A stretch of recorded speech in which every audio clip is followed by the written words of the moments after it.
The solicitor's pen scratched across the paper, a sound like a mouse sharpening its teeth in the wainscoting. It was the only sound in the room, a dry, deliberate noise that underscored the weight of the silence. Adelaide watched the nib deposit its little load of ruin, her hands clasped so tightly in her lap that the bones of her knuckles showed white. Across the mahogany expanse of the table, Lord Barnaby Northwood sat with an expression of sorrowful duty, a mask he had perfected over the last 6 weeks. It was a masterpiece of concerned affection, and it was alive from its foundations. Up, next to her, the Duke of Blackwood, Maxwell, was a study in granite stillness. He had not moved, had not spoken, had not so much as shifted his gaze from the smirking portrait of some long-dead jurist on the far wall. Only the muscle jumping in his jaw betrayed the pressure building within him. He was a man accustomed to command, to having his will be the final word in any room he occupied. Here, in this stifling chamber of law and precedent, his title was just another piece on the board, and it was being outmaneuvered. And so, you see, Lord Barnaby said, his voice a balm of counterfeit reason, it is not a matter of accusation, Your Honor, but of simple, irrefutable fact. His Grace, for all his good intentions, is a bachelor. His household is not equipped for the delicate needs of a young lady of quality. And a companion, he said the word, as if it were something distasteful he had found on the sole of his boot. Is a woman of known and unfortunate reputation. My niece's inheritance is considerable. Her welfare is paramount. I seek only to provide her the stable, respectable home her dear departed parents would have wished.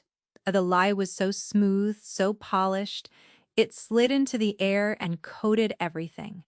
Adelaide felt the gazes of the 3 men at the head of the table, Goddard a judge and his clerk Cecil on her. She felt the familiar heat of shame, the ghost of a scandal, 2 years dead, but never, it seemed, truly buried. A woman of unfortunate reputation, the words echoed in the quiet of her mind, a refrain she had learned to live with.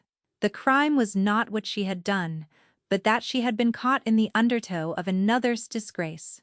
It amounted to the same thing. The judge cleared his throat. Your Grace, he said, his tone respectful but firm. Lord Northwood's petition is compelling. The temporary order was issued on these grounds. Have you any substantive rebuttal before I make my final ruling on the matter of Lady Theodora's guardianship? For a single terrible beat, the Duke said nothing. The silence stretched. The mouse-scratch of the pen had stopped. The city's noise outside the tall, grimy windows seemed to have ceased. In that hollow space, Adelaide felt a cold certainty settle in her stomach. They had lost. The charming, patient, monstrously clever man across the table had won. He would get Thea, and he would get her fortune, and he would bleed them both dry, and it would be her fault. Then the Duke turned his head.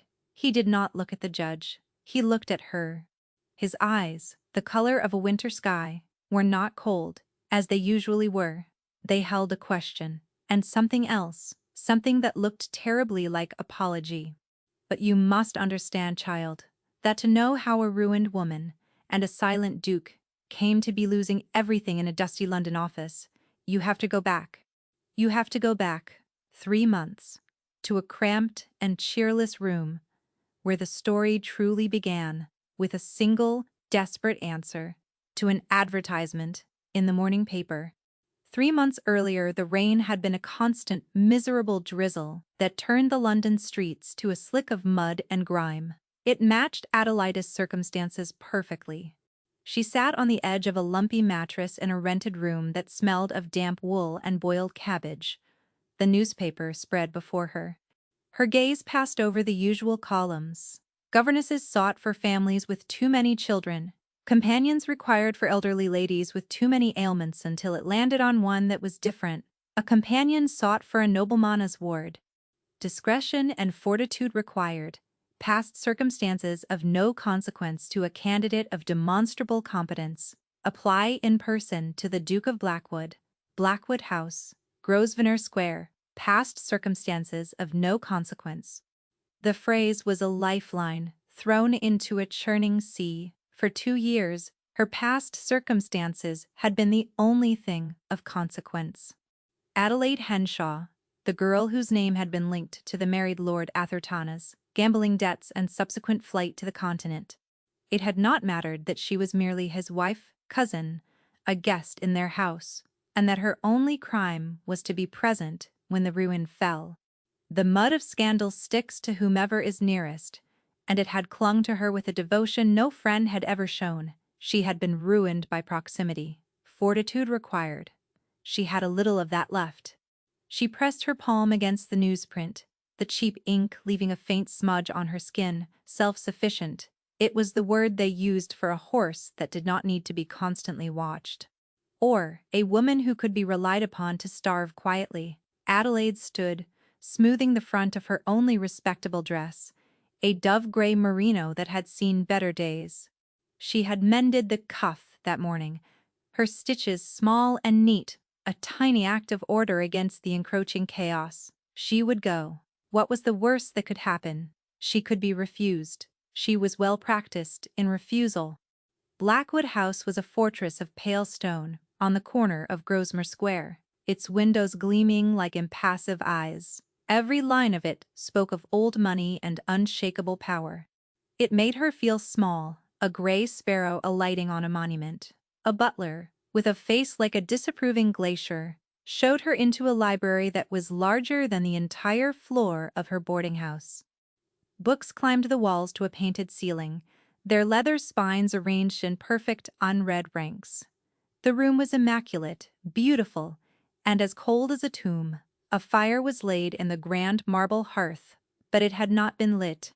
The Duke of Blackwood entered without a sound. He was taller than she had expected, and moved with a quiet economy that was at odds with the grandeur of his surroundings. He was not handsome in the classical sense. His face was too severe for that, the lines around his eyes and mouth suggesting a man more familiar with responsibility than with laughter. He was dressed in the severe black and white of a man who has no need for color. His presence filled the room, not with noise, but with a kind of gravitational pull. This, she thought, was what power looked like when it was not performing. He did not invite her to sit. He simply stood before the cold fireplace and looked at her, his gaze direct and unnervingly perceptive. He noticed the worn nap of her gloves, the faint crease in her bonnet where it had been stored too long in a box, the resolute stillness of her posture. He noticed the smudge of ink on her finger. He noticed everything. "A Miss Henshaw," he said. His voice was a low baritone, devoid of warmth, but also, surprisingly, of judgment. "You," answered my advertisement. It was not a question. I did. "Your Grace, it mentions fortitude. Do you have it?" The question was so blunt. It was almost a challenge. She met his gaze. "I have had occasion to find out." Yes, a flicker of something, and not quite approval. But perhaps interest had passed through his eyes. "Ah, my ward," he began, turning to pace a short, deliberate line before the hearth. "A Lady Theodora, she is 17. Her parents, my late cousin and his wife, died a year ago. I am her guardian. She has, in the space of 10 months, managed to rid herself of 4 companions. 1 fled in tears, 2 resigned citing nervous strain, and the last one I had to dismiss for locking Theodora in her room." He stopped and faced her again. The world sees a difficult, bitter young woman. They call her my a bitter Maria behind their hands at parties. They are not entirely wrong. She is a resistant to everything. To everyone. Adelaide waited. "There was more. Her inheritance is significant," the Duke continued, "and her uncle, Lord Barnaby Northwood, believes he would be a more suitable guardian. He is charming, attentive, and utterly without scruple. He circles my house like a vulture waiting for a horse to drop. If I cannot establish a stable, well-managed environment for Thea, Northwood will use it as leverage to petition the courts for control of Harry and, by extension, her estate. I require someone who will not be frightened off, worn down, or provoked into a foolish act that he can exploit. He paused, his gaze fixed on her face, weighing her. I have made enquiries, Miss Henshaw. I know about the Atherton business. I know you were judged harshly and unfairly. I do not care about gossip. I care about results. Thea needs a companion who is not afraid of a battle. Are you? Here. It was. The proposition, laid bare with the cold precision of a surgeon's scalpel. It was not a request for a gentle companion. It was the hiring of a soldier for a very quiet, very domestic war. He was offering her a roof, a salary, and a chance to be useful in exchange. She was to stand between his defiant ward and a circling predator. She thought of her damp room, of the dwindling coins in her reticule. She thought of the pitying looks and the closed doors. Past circumstances of no consequence. No, Your Grace, she said, her voice clearer than she expected. I am not afraid of a battle. But she would not be a hired gladiator, thrown into the ring without terms. She had learned, the hard way, that a woman's dignity was the only ground she could ever truly own. If she surrendered it, she had nothing. However, she added, and his eyebrows lifted a fraction of an inch. Before I accept, I have conditions. For the first time since he had entered the room, the Duke of Blackwood looked genuinely surprised. He gestured to one of the stiff brocaded armchairs. "A sit, Miss Henshaw," he said, a new note in his voice. And tell me your terms." This was the moment. The pivot. Men like the Duke of Blackwood were not accustomed to being given terms by women in dove-gray dresses with ink on their fingers. They were accustomed to gratitude and obedience. Adelaide sat, but she did not relax into the chair. She perched on its edge, a small, straight-backed figure in the vast cold room. First," she began, her voice steady, "I will not be a jailer. If Lady Theodora is to be my charge, I must have full authority over her daily routine, her education and her recreation. I will not have my decisions countermanded by you, or by the staff." The Duke inclined his head, a reasonable. Second, I am to be treated as a member of this household, not as an upper servant. I will take my meals with you, and Lady Theodora, when you are in residence. I will not be relegated to a tray in my room unless I choose it. This was the greater risk. She was drawing a line against the very social demotion her ruin had assigned her. He considered this. His gaze was analytical, as if he were calculating the cost of a new acquisition. "And if my ward refuses to dine with you, then she may take a tray in her room," Adelaide replied without hesitation. "Until she changes her mind." A ghost of a smile touched his lips, so fleeting it might have been a trick of the light. "I see. The fortitude is not merely for show a third. And most important," she pressed on, determined to say it all before her courage failed her, "our parents. You said they died a year ago.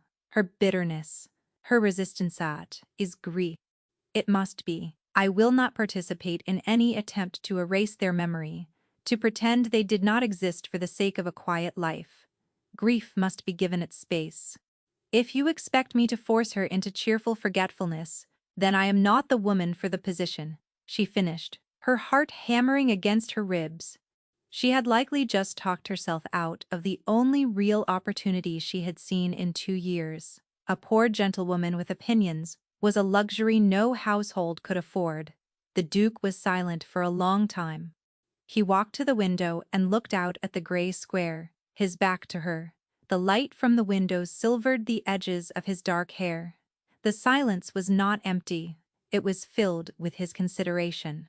He was a man who did not make decisions lightly. He had inherited more debts of feeling than of money, and had discharged both with a kind of rigid, joyless competence. But he was not a fool. And he was not unkind. She was beginning to suspect. He was merely a frozen, the last companion, he said, his voice quiet. Tried to take down the portrait of Thea's mother that hangs in her sitting room. That was the day Thea threw a vase of flowers at her head. He turned back to face Adelaide. Your condition is not only accepted, Miss Henshaw. It is a relief. He walked back to the fireplace, his posture losing a fraction of its iron control. Her mother, Eleanor, she was the heart of this house. When she died, the heart stopped. I have kept the machine running, but I do not know how to restart it. It was the most personal thing he had said. A crack in the granite facade. He looked at her, and for the first time, she felt he was not seeing a solution to a problem but a person. You are correct. It is grief. A grief I have not known how to manage. I have managed the estate, the finances, the legalities. I have failed entirely at the one thing that mattered. The confession hung in the air between them, raw and unexpected. It changed the texture of the room. He was not just a duke seeking a functionary. He was a man admitting his own inadequacy, his own loneliness in a house full of silent, grieving rooms. Your terms are met, Miss Henshaw, he said, his voice returning to its formal register, the moment of vulnerability passing. All of them. The position is yours. If you will take it, you will find the house cold, the staff wary, and my ward hostile. I offer you no guarantee of success. You have offered me a chance to be useful, Your Grace, Adelaide said, rising. In my experience, that is more valuable than any guarantee. Then welcome to Blackwood House, Miss Henshaw, he said. And though his face remained impassive, she thought she saw in his eyes a flicker of something she would not have dared to name. It looked impossibly like hope. Her new life began that afternoon. Her few belongings were fetched from the boarding house and installed in a suite of rooms that was larger than her previous lodgings. There was a bedroom and a small sitting room, both furnished with elegant, stiff-backed furniture. A fire had been lit in her grate, a small concession to comfort in the chilly grandeur of the house. The housekeeper, a Mrs. Buxty, Davies with a face set in lines of permanent disapproval, showed her the rooms with a clipped efficiency that broadcast her opinion. Adelaide was the fifth, and she would not last the month. The chill in the house was more than a matter of temperature. It was in the hushed corridors, the way the servants moved with a quiet, almost fearful deference, their eyes always cast down. It was a house holding its breath. The heart had stopped, as the Duke had said, and no one had dared to breathe too loudly since she met Lady Theodora that evening. Adelaide was directed to the upstairs drawing-room before dinner. Thea was standing by the window, a slender silhouette against the fading light. She was a pretty girl, with a tumble of dark hair, and her father's sharp, intelligent features, but her beauty was soured by a scowl that seemed etched onto her face. She did not turn when Adelaide entered. So you are the new one," Thea said to the windowpane. Her voice was flat, bored. How long do you suppose you will last?" Mrs. Gable made it a fortnight. "I believe that, as the record, a good evening, Lady Theodora," Adelaide said calmly, moving to the center of the room. "I am Miss Henshaw." Thea turned her eyes the same winter sky gray as her guardianess, sweeping over Adelaide in a dismissive glance. "I know who you are. My uncle was good enough to inform me. The ruined Miss Henshaw. Has my guardian taken to hiring his staff from the gossip columns now? Is it charity?" The cruelty was deliberate, a test. A pinprick to see if she would flinch, or cry, or run. Adelaide felt the old familiar sting, but her face remained serene. She had learned to build a fortress inside herself, a place where such words could not land. Your uncle seems a font of information," she replied, her tone even. "As for charity, I believe I am to be paid a salary. That is the customary definition of employment, not charity." Thea's scowl deepened.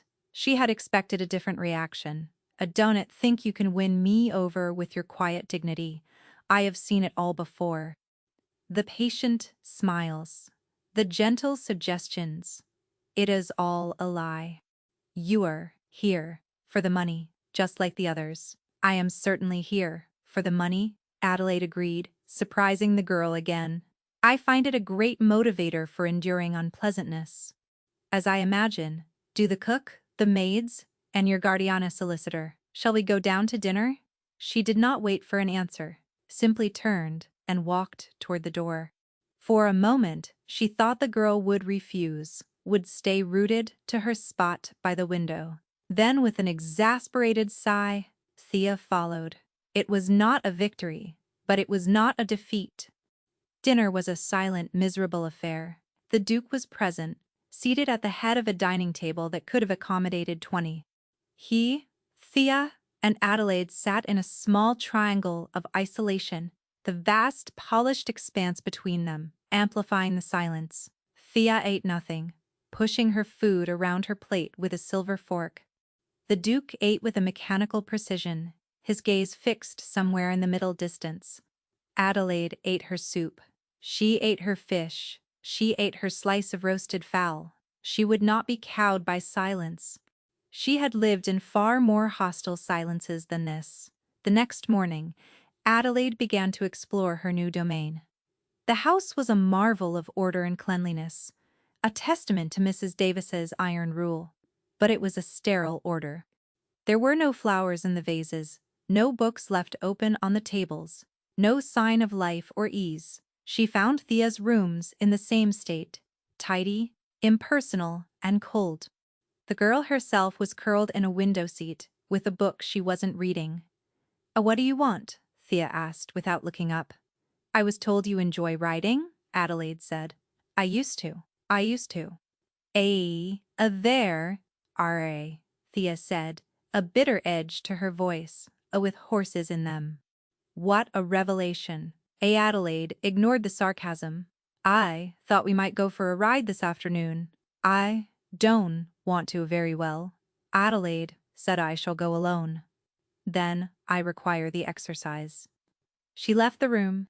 She had no intention of forcing the girl. She had learned that you could not pull a person from a pit of grief. You could only sit near the edge and offer a hand and wait for them to be ready to take it. The mews behind the great house were as neat and ordered as the house itself. A groom was polishing brass. The scent of hay and horseflesh, a welcome earthy change from the perfumed chill of the house. He directed her to the horse the Duke had said was hers to ride, a placid-looking bay. But her attention was caught by a stable at the far end, away from the others. Inside, a horse stood with its head low, its coat dull and unkempt. It was an old mare, a gray with a swayed back and the rheumy eyes of age. Who is this?" Adelaide asked the groom. The man shrugged, that to Storm.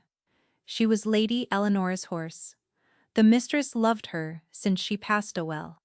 The young lady doesn't ride her anymore. No one does. She's just a bitter old thing now. Snaps if you get too close. The bitter old mare. It was not just Thea's nickname. It was real. A living, breathing creature, left to languish in a clean stall, fed and watered, but utterly neglected. A mirror. Adelaide approached the stall slowly. The Maria's ears went back, and a low rumble started in her chest. Adelaide stopped just out of reach, her hand resting on the wooden door.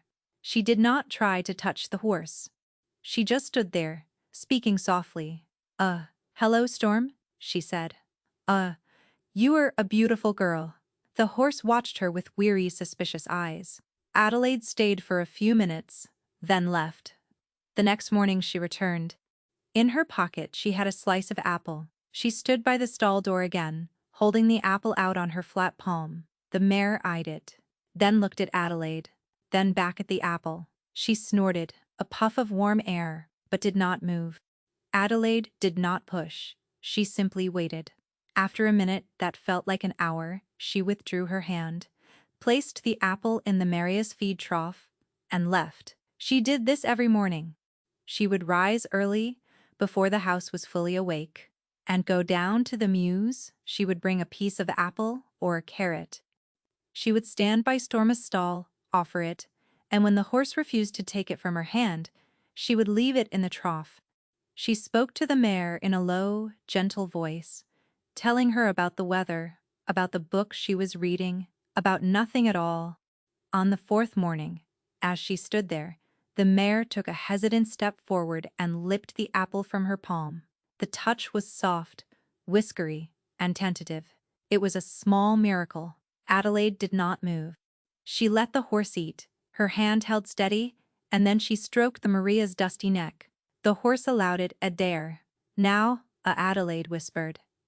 That was ain't so bad, was it? She did not know she was being watched.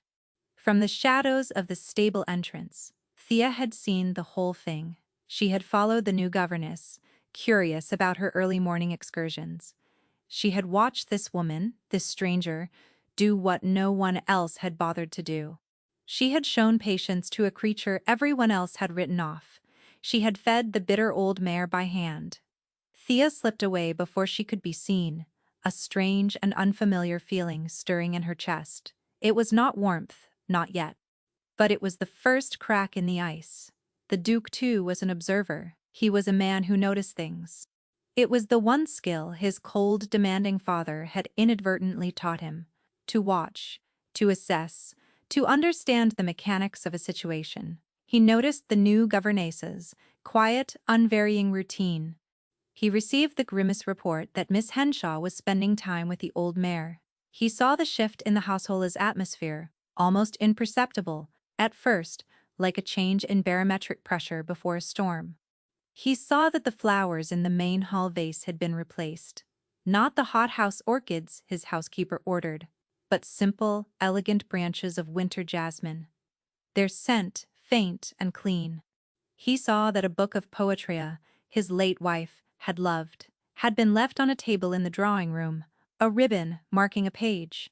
He saw that at dinner, Miss Henshaw did not try to force conversation, but she answered Thea's sullen monosyllables with full, thoughtful sentences, as if the girl had asked a genuine question.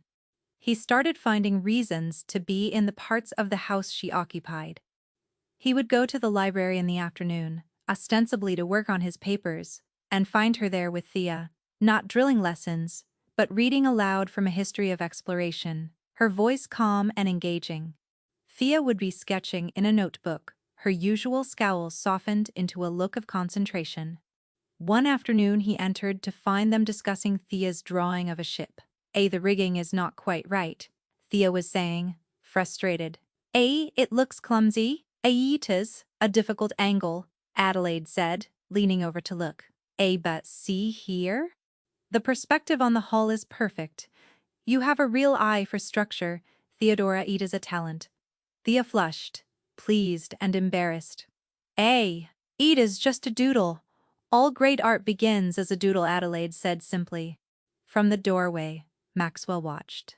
He saw the way Adelaide's praise was specific and honest, not empty flattery. He saw the flicker of pride in his Warda's eyes. This woman, this ruined governess, was succeeding where everyone else had failed. She was not breaking down the walls of Thea's grief. She was patiently finding the cracks and letting the light in. He found himself wanting to be near that light. He began to join them for tea, a ritual he had abandoned after his cousin's death. The first time, Thea looked up, startled and suspicious, as if expecting a reprimand. But Maxwell simply took a cup from Adelaide and sat down, asking about the book they were reading. The conversation was stilted at first, a three-wheeled cart bumping down a cobbled road. But it was a conversation. One evening, he came upon Adelaide in the library alone. She was standing before a high shelf, her hand resting on the spine of a leather-bound volume. A leather-bound volume. A letter. Yaz, there's something you are looking for? He asked, his voice making her start. I was just admiring. She gestured to the books. It is a magnificent collection. It was my father. He said. The words clipped. He bought books by the yard. He valued their appearance more than their contents. An earned aphorism hung in the air. Men do not always care to be seen, only to be looked at. She did not say it, but he saw the thought in her eyes. It was one of the things that unnerved and intrigued him about her. She saw things. A library should be a conversation, not a monument, she said quietly. My wife believed that, he said, the admission costing him something. It drove the housekeeper mad. He looked at the book of poetry on the side table, the one he knew Adelaide had placed there. Eleanor loved Keats. He understood that beauty and sorrow could live in the same line, Adelaide replied. They stood in a comfortable silence for a moment, the space between them charged with the ghosts of the people they were discussing. A she is changing, he said abruptly. A she is finding her way back to herself, Adelaide corrected gently. She is the one choosing to look out the window. You are too modest, Miss Henshaw. I have seen the reports from the four who came before you. They saw a fortress to be stormed. You saw a garden that needed tending. He paused, a notice effort, and I am grateful for it. The words were plain, unadorned, but they landed with the force of a lavish compliment. Gratitude was not a currency the Duke of Blackwood spent lightly. For the first time, Adelaide felt a warmth in the cold house that had nothing to do with the fire. It was the feeling of being seen, truly seen. Was this what it felt like to be wanted, not just needed? She pushed the thought away. It was a dangerous path to walk. The thaw came, not as a flood, but as a series of small, quiet melts. One afternoon, Dia showed Adelaide her sketchbook voluntarily. It was filled with intricate, imaginative drawings of fantastical beasts and detailed architectural renderings of impossible castles. Her talent was raw but undeniable.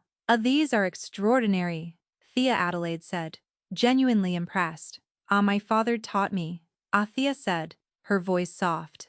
He was an architect before. Well. He said I had his eye. It was the first time she had spoken of her parents without a bitter edge to her voice. Another day, as Adelaide was preparing to go down to the mews, Thea appeared at her door, fully dressed, for the outdoors. I'll come with you, she said, not quite meeting Adelaide's eye. They walked to the stables together in silence. Storm was waiting, her head over the stall door. She nickered when she saw Adelaide. Thea stopped, her breath catching. She never does that for me anymore, she whispered. She remembers you, Adelaide said. She's just been waiting. Adelaide held out the carrot she had brought. You give it to her. Thea hesitated, then took the carrot. Her hand trembled as she held it out to the old mare. Storm lipped it from her palm gently. Thea let out a shaky breath, and with tears welling in her eyes, she laid her cheek against the horse's gray neck. Oh, Storm, she murmured. I am sorry. I am so sorry. Adelaide stepped back, giving them their moment. The grief was finally overflowing, a torrent of sorrow held back for a year. She did not offer platitudes or false comfort. She simply stood nearby, a quiet, steady presence, letting the girl weep. She let her be. A hand on a horse's neck was sometimes the only prayer that could be answered. From that day on, Thea was different. The sullen anger was replaced by a quiet melancholy, but it was a living sadness, not a frozen one. She and Adelaide began riding out together, Thea on the placid bay, and Adelaide on a gentle chestnut. They did not ride. Storma, the old mare, was past that, but they groomed her together every day, her coat beginning to regain its luster under their care. The house began to breathe again. Thea started practicing the pianoforte, the hesitant notes of a Chopin nocturne drifting through the halls where only silence had reigned. She began to speak at dinner, asking the Duke questions about his day in Parliament, her curiosity genuine. Maxwell found himself looking forward to the evenings. He would watch Adelaide across the table, the candlelight softening the severe lines of her face, and feel a sense of rightness, of peace, that had been absent for so long it felt like a foreign country. He did not know what to call the feeling she inspired in him. It was more than respect, deeper than gratitude. It was a quiet, insistent pull, a recognition that her presence had become the new center of gravity for his world. He had hired a governess and found an anchor. But peace, in a world of circling vultures, is a fragile thing.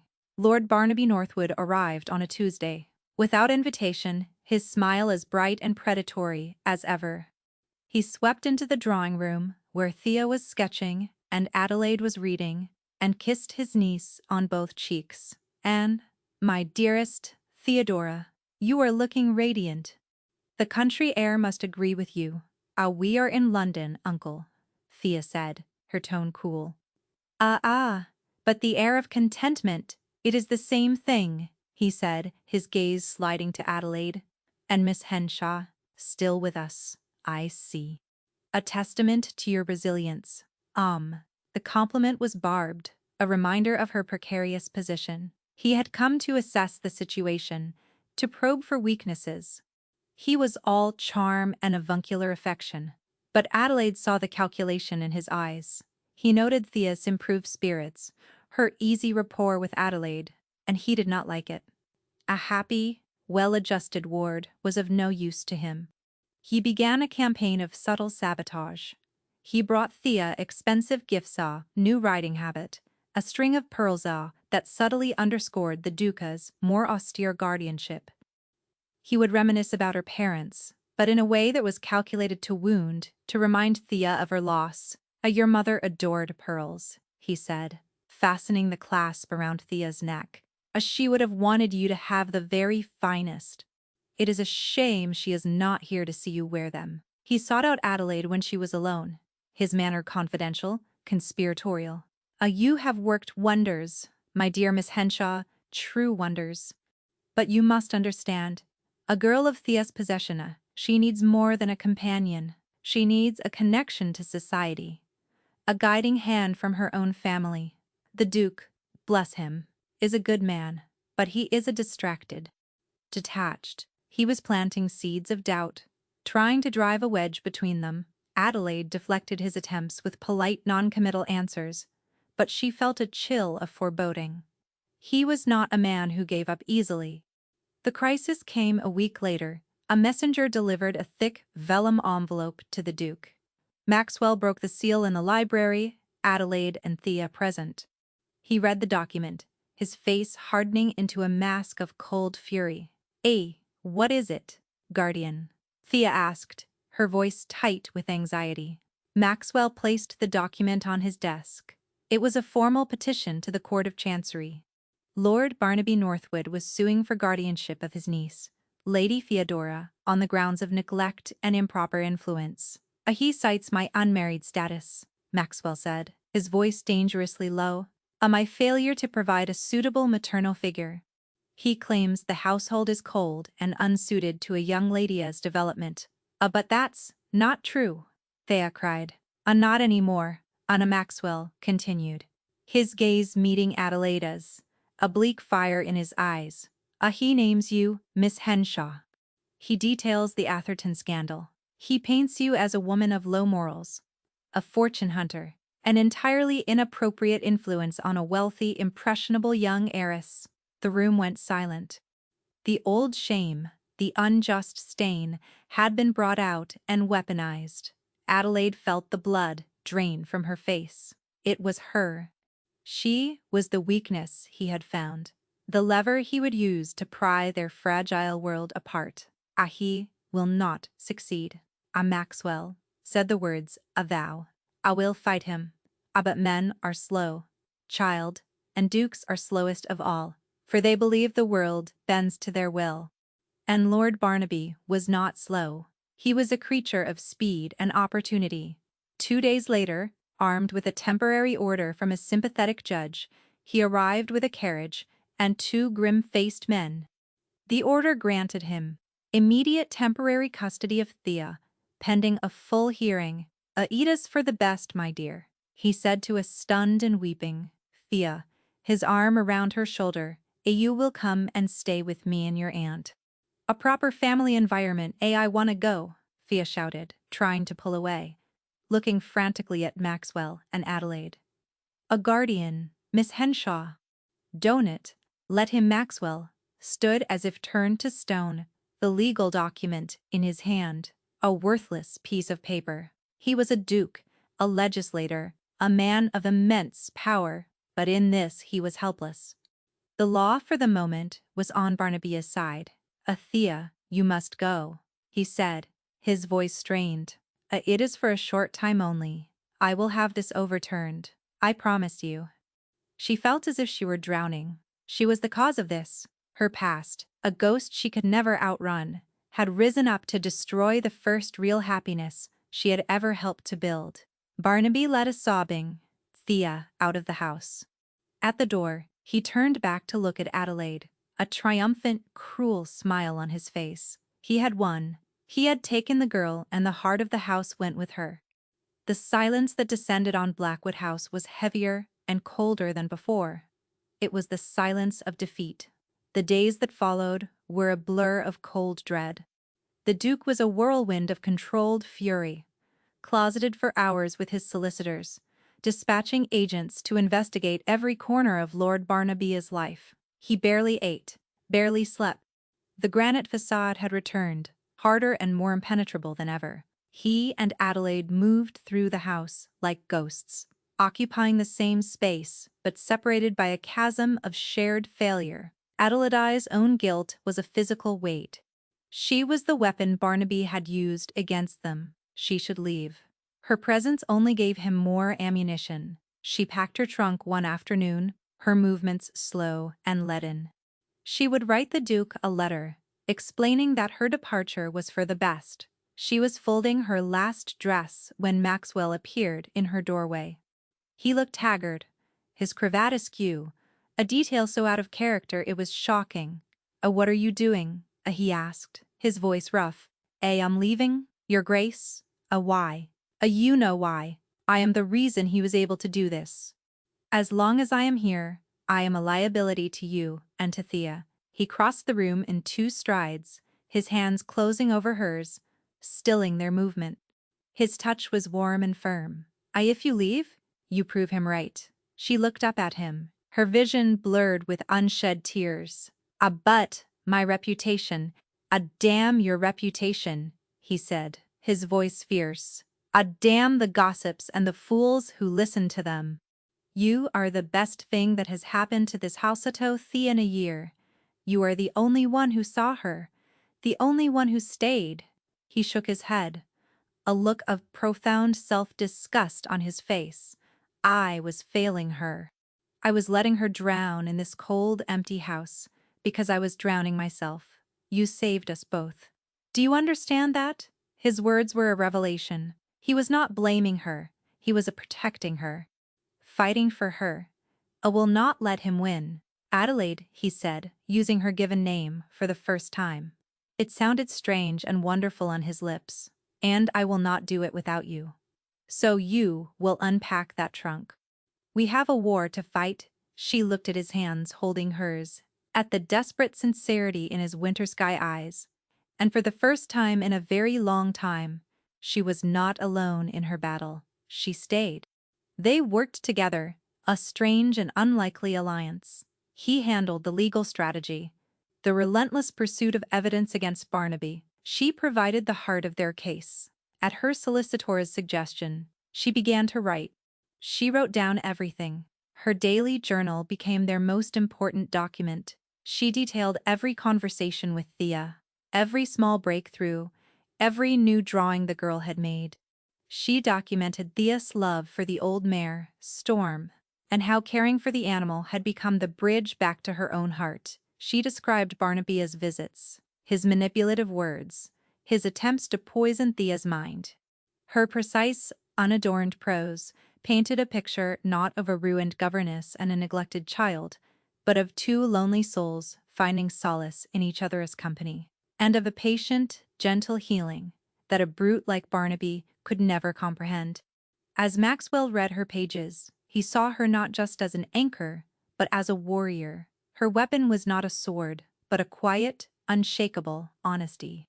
And he began to realize, with a dawning and terrifying clarity, that his desire to win this fight was no longer just about his duty to Thea. It was about Adelaide. He could not bear the thought of a world where a man like Barnaby could defeat a woman like her. It was a violation of some fundamental law of the universe. He had not expected to care whether she stayed. Now he could not imagine the house without her.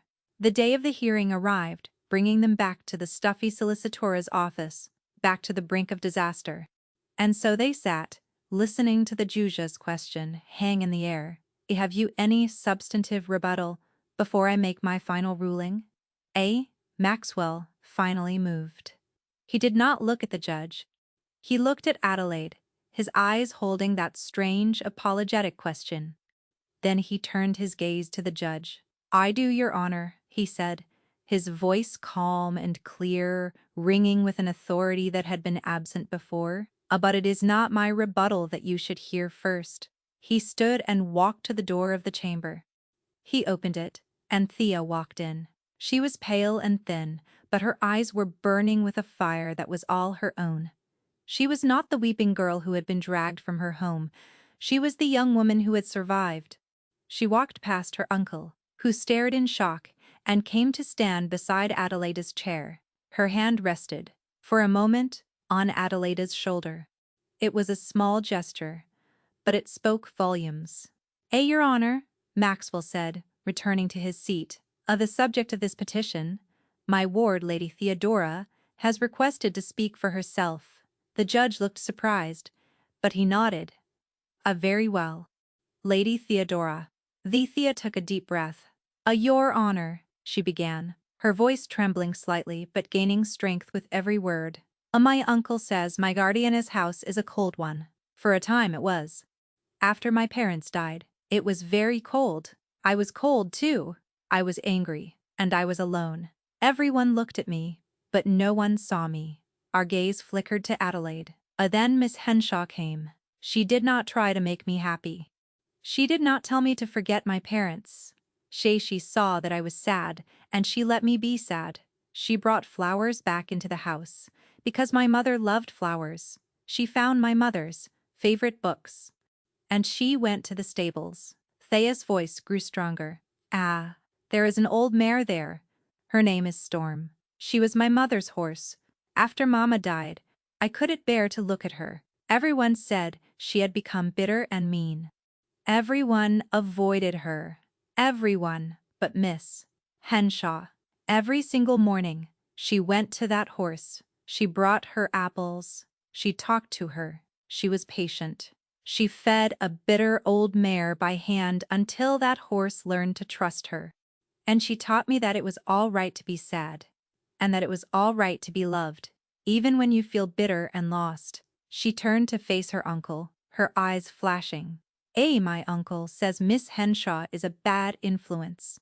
He says her past makes her unfit. He is wrong. Her past has made her kind. It has made her strong. He brought me pearls and told me my mother would have wanted them. Miss Henshaw helped me groom my mother's horse. I ask you, Your Honor, which of those is love?" The room was utterly silent. Adelaide felt a tear slide down her cheek. Thea's words were a vindication more powerful than any legal argument. "I do not wish to live with my uncle," Thea finished, her voice ringing with conviction. "I wish to go home. To Blackwood House, with my guardian the Duke, and with my companion, Miss Henshaw." She had done it. The bitter mare had spoken, and her truth was undeniable. Then it was Maxwell's turn. He rose and presented his case with cold, devastating precision. He laid out the findings of his investigators. A mountain of debt Lord Barnaby had hidden. The letters he had written to money-lenders boasting of his niece's impending inheritance. The evidence that he had systematically plundered the estates of two other distant relatives for whom he had acted as trustee. He was not a concerned uncle, he was a predator, closing on his prey. But the final blow was not the financial evidence. It was Adelaide's journal. Maxwell read a single entry, aloud. It was the entry from the day Thea had cried in the stables, her head against Storm's neck. Adelaide's unadorned, honest words filled the room, painting a portrait of grief so real, so palpable, that it left no room for doubt.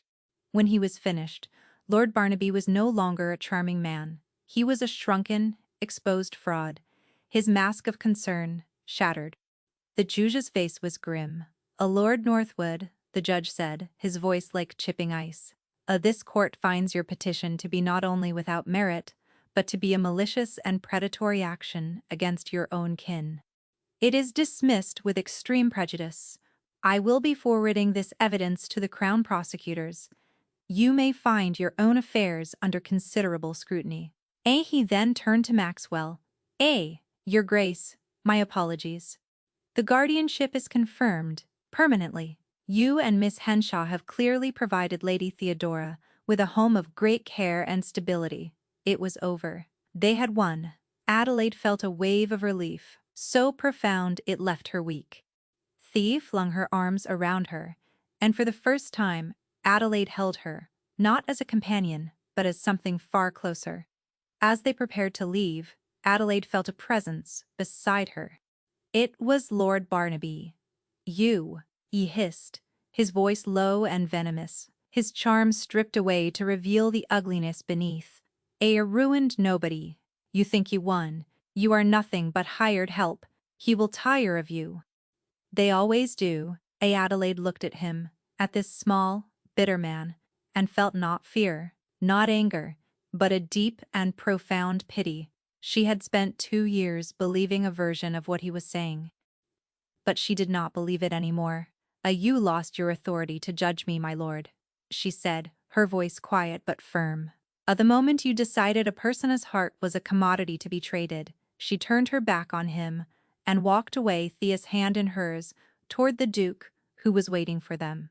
She did not look back. That night the house was different again. It was filled with a quiet, joyful peace. Mrs. Davies herself had placed a vast bouquet of roses in the hall, and she had smiled a genuine cracking smile at Adelaide as they came in. The staff, who had been watching and waiting, finally relaxed. Their loyalty had been given, and it had been rewarded. After Thea had gone to bed, exhausted, but happier than Adelaide had ever seen her, Maxwell asked Adelaide to join him in the library. A warm fire now blazed in the hearth, chasing the chill from the room. The book seemed less like a monument, and more like a silent, welcoming crowd of old friends. He stood by the fire, a glass of brandy in his hand, watching the flames. I owe you a debt I can never repay, he said, without turning. We owe each other nothing. Your Grace, she replied, softly, coming to stand near him. We saved her, together. No, he said, turning to face her. The firelight played across the sharp planes of his face, softening the severity. You saved me, too, from myself. From this, he gestured around the room, at the house, at the life he had built around his grief. Was a coward, Adelaide. I walled myself up in my duty and my title, because it was easier than feeling. My wife's, Eleanor, she was the fire in this house. When she was gone, I let it go out. I thought it was a kindness to her memory, to keep everything just as it was, frozen in time. But it was it. It was a monument to my own fear. He set his glass down, his hand unsteady. You came into this cold, silent place, and you were not afraid of the ghosts. You were not afraid of the grief. You opened the curtains. You tended the garden. You became the heart of this house. He took a step closer, his gaze searching her face. The arrangement I offered you. It was a lie, a convenient fiction to mask what I truly needed. I did not just need a companion for Thea. I needed not to be alone anymore. I had just forgotten how to ask. His honesty was a raw, beautiful, terrifying thing. It stripped away all her defenses, all the careful walls she had built around her own heart. Your Grace Maxwella, she began, her voice a whisper. Do not say these things if it is only gratitude. She could not bear it if this too was a transaction. A reward for services rendered, a gratitude. He gave a short, humorless laugh. I am grateful. But this, he reached out and cupped her cheek, his thumb stroking her skin. His touch was electric. This is not gratitude. Gratitude is a debt. This is a hunger. When Barnaby took Thea, my first thought was for her. My second, the one that terrified me, was that he was taking you, too. That I would lose you. The joke I played on myself was pretending I did not want you here, for any reason, but the one I stated. I wish that were not a joke. I wish that I had had the courage to tell you the truth. He lowered his head, his forehead resting against hers. I need a wife, Adelaide. Not for the courts, not for my ward, not for the title. For me, I need you. A tears welled in her eyes, but they were tears of joy, of a hope so long deferred. She had forgotten its shape. "I thought I was only useful," as she whispered. You are the most useful person I have ever met," he murmured, his lips brushing against hers. But that is the least of what you are." And then he kissed her. It was not a practiced, polished kiss of a London rake. It was clumsy, and desperate, and deeply, profoundly honest. It was the kiss of a man coming home after a long and bitter exile. She met his kiss with her own, pouring into it all the loneliness, all the resilience, all the quiet love that had grown in her heart for this difficult, guarded, wonderful man. In that firelit library, the bargain was finally unmade and remade as something else entirely. Not a contract, but a covenant. Not a convenience, but a choice. 6 months later, the London townhouse was almost unrecognizable. Not in its structure, but in its soul. The doors to the drawing room were always open, and the sound of Thea's laughter or her music was a constant welcome presence. The Duke of Maxwell smiled more than he did not. His witty deflections had been replaced by a quiet, confident warmth that was directed, almost always, at his wife. Thea was thriving. She was enrolled in lessons with a prominent artist, her talent blossoming under tutelage. She was still quiet and thoughtful, but the bitterness was gone, replaced by the bright curiosity of a young woman discovering the world and her place in it. Adelaide, now the Duchess of Blackwood, had found that her particular brand of practical mastery was exactly what the vast, complicated machinery of a ducal estate required. She ran the household, not with an iron fist, but with a quiet competence, and a kindness that earned her the fierce loyalty of every servant, from Mrs. Davies down to the youngest boot boy. Her past was not forgotten, it was simply irrelevant. A footnote in a story that had become a legend whispered in drawing rooms all over London. The story of the ruined governess who had tamed the Duke of Blackwood and his impossible ward. One fine spring afternoon, Adelaide stood with Maxwell at the window of the library, looking out over the square. Below, Thea was walking with a friend, her head thrown back in laughter. She is happy, Maxwell said, his arms sliding around his wife's waist. She was always capable of it, Adelaide replied, leaning her head against his shoulder. He was silent for a moment, then said, I have a wedding gift for you. It is late, I know. He led her not out to the waiting carriages, but back through the house to the mews. There, in the sunlit yard, stood Storm.